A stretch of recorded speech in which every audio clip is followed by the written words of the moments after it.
दोस्तों, आज की कहानी है तलाक हो जाने के बाद भी पत्नी ने पति से लिया तलाक का बदला।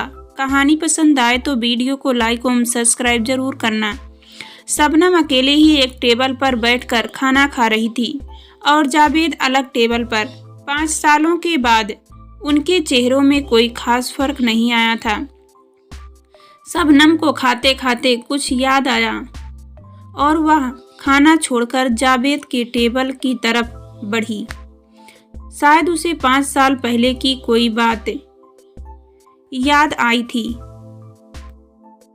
आपने खाने से पहले इंसुलिन का इंजेक्शन लिया है कि नहीं? शबनम ने जावेद से पूछा। इंजेक्शन लिया है, लेकिन 5 साल तक तलाकशुदा जिंदगी गुजारने के बाद तुम्हें कैसे याद है? जावेद ने पूछा। जावेद, मैं एक औरत हूँ। तुम्हारे जाने के बाद इतना मेरा किसी ने ख्याल नहीं रखा। जावेद ने कहा, अगर ऐसी बात थी तो तुमने मुझे तलाक क्यों दिया? वह तो तुम जानती हो, 5 साल साथ रहने के बाद भी तुम माँ नहीं बन पाई और बच्चा तो हर किसी को चाहिए। अगर तुम बच्चा पैदा करने के लायक होते तो क्या मैं नहीं देती? शबनम ने कहा और अपनी टेबल की तरफ बढ़ गई। जब वे दोनों हॉस्टल के बाहर निकले तो फिर मेन गेट पर उनकी मुलाकात हो गई। चलो कुछ दूर साथ चलते हैं, जावेद ने कहा। जिंदगी भर साथ चलने का वादा था, लेकिन तुमने ही मुझे तलाक देकर घर से निकाल दिया। शबनम बोली, जो होना था हो गया। अब यह बताओ कि तुम यहाँ आई कैसे? जब तुमने तलाक दिया तो मैं अपने माँ बाप के पास गई।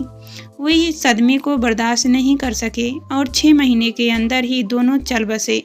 मैं तो उनकी कब्र पर भी नहीं जा सकी, क्योंकि औरतों का कब्रिस्तान में जाना सख्त मना है। उसके बाद मैं भाई के पास रही थी। भाई तो कुछ नहीं बोलता था, लेकिन भाभी के लिए मैं बोझ बन गई थी। वह रात दिन मेरे भाई के पीछे पड़ी रहती और मुझे जलील करते हुए कहती थी कि इसकी दूसरी शादी कराओ, नहीं तो किसी के साथ भाग जाएगी। तुम नहीं जानते कि कोई मर्द तलाकशुदा औरत से शादी नहीं करता। सबको कुंवारी लड़की और कुंवारा बदन चाहिए। भाई बहुत इधर उधर भागा, पर कहीं कोई मेरा हाथ थामने वाला नहीं मिला। आखिरकार उसने एक बूढ़े आदमी से मेरी शादी करा दी। वह दिन भर बिस्तर पर पड़ा रहता और मैं उसकी एक नर्स हूँ। उसे समय से दवा देना, खाना खिलाना या बाथरूम ले जाना, यही मेरी ड्यूटी थी। मुझे यह भी मालूम है कि तुमने दूसरी शादी कर ली और तुमको दोबारा एक कुंवारी लड़की मिल गई, लेकिन मेरी जिंदगी को तो तुमने सीधे आग की लपटों में फेंक दिया और मैं नामो मुराद दूसरी शादी के बाद भी जल रही हूँ। तुमने मुझे तलाक दे दिया और मेरे कुंवारे बदन का सारा रस निचोड़ लिया।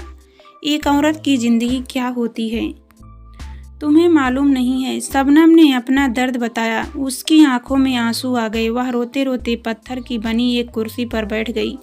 जावेद सब कुछ एक बुत की तरह सुनता रहा और फिर अपना वही सवाल दोहराया, तुम इस शहर में कैसे आई? मेरा बूढ़ा पति बीमार बहुत है, मैंने उसे एक अस्पताल में भर्ती कराया है।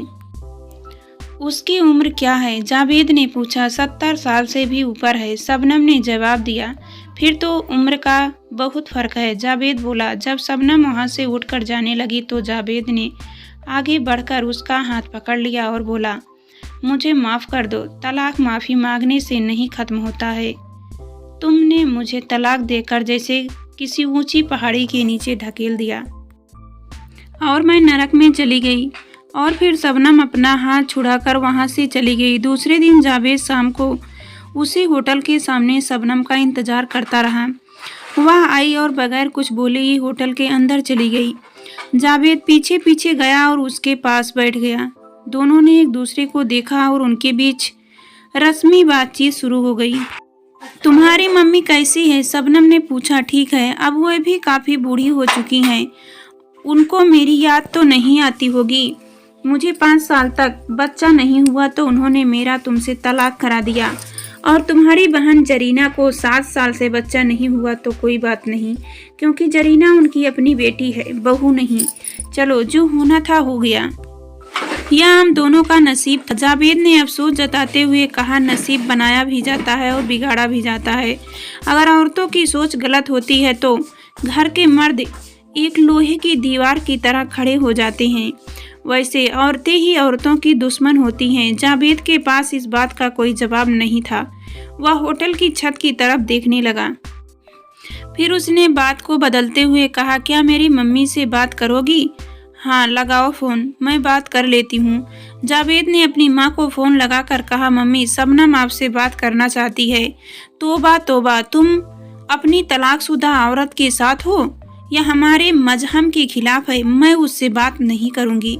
उसकी माँ की आवाज़ स्पीकर पर शबनम को भी सुनाई दी। जावेद, तुम उनका नंबर दो, मैं अपने मोबाइल फ़ोन से बात करूँगी। जावेद ने शबनम का मोबाइल फ़ोन लेकर खुद ही नंबर लगा दिया। घंटी बजने लगी। जावेद ने आवाज़ लगाई, कौन? मैं आपकी बहू शबनम बोल रही हूँ। आपने अपने लड़के से मुझे तलाक दिलवाया। यह एक तरफा तलाक था। मेरे माँ बाप को इसका इतना दुख हुआ कि वे मर गए। अब मैं तुम्हारे लड़के जावेद को ऐसा तलाक दूंगी कि वह भी तुम्हारी ज़िंदगी से चला जाएगा। उधर से टेलीफोन कट गया, लेकिन जावेद के चेहरे पर सन्नाटा छा गया। उसने कहा, तुम मेरी मम्मी से क्या फालतू बात करने लगी थी? शबनम ने जावेद की बात को कोई जवाब नहीं दिया। अब वे दोनों कई दिनों तक रात का खाना खाने उस होटल में आए, लेकिन अलग अलग टेबलों पर बैठ कर चले गए, क्योंकि रिश्ता तो टूट ही गया था और अब बातों में कड़वाहट भी आ गई थी। एक दिन होटल में शबनम जल्दी आई। खाना खाकर बाहर पत्थर की बनी कुर्सी पर बैठ गई और जावेद का इंतजार करने लगी। जावेद जब खाना खाकर निकला तो शबनम ने उसी आवाज़ दी, आओ कहीं दूर तक इन पहाड़ों में घूम कर आते हैं। मेरे बूढ़े पति की अस्पताल से छुट्टी हो गई है। मैं अब चली जाऊंगी, इसके बाद यहाँ नहीं मिलूंगी। वे दोनों एक दूसरे के साथ गलबहियां करते हुए टाइगर हिल के पास चले आए, जहाँ ऐसी ढलान थी कि अगर किसी का पैर फिसल जाए तो सीधे कई गहरे फुट नीचे नदी में जा गिरे। शबनम ने साथ चलते चलते जावेद से कहा, मैं तुम्हारा अपने मोबाइल फ़ोन से फ़ोटो लेना चाहती हूँ, क्योंकि अब हम नहीं मिलेंगे। तुम इस ढलान पर खड़े हो जाओ ताकि पीछे पहाड़ों का सीन फ़ोटो में अच्छा लगे। जावेद मुस्कुराया और फ़ोटो खिंचवाने के लिए खड़ा हो गया। शबनम उसके पास आई, मानो वह सेल्फी लेगी। तभी उसने जावेद को जोर से धक्का दिया और चिल्लाई, तलाक तलाक तलाक। जावेद ढलान से गिरा नीचे नदी में, ना जाने कहाँ गुम हो गया।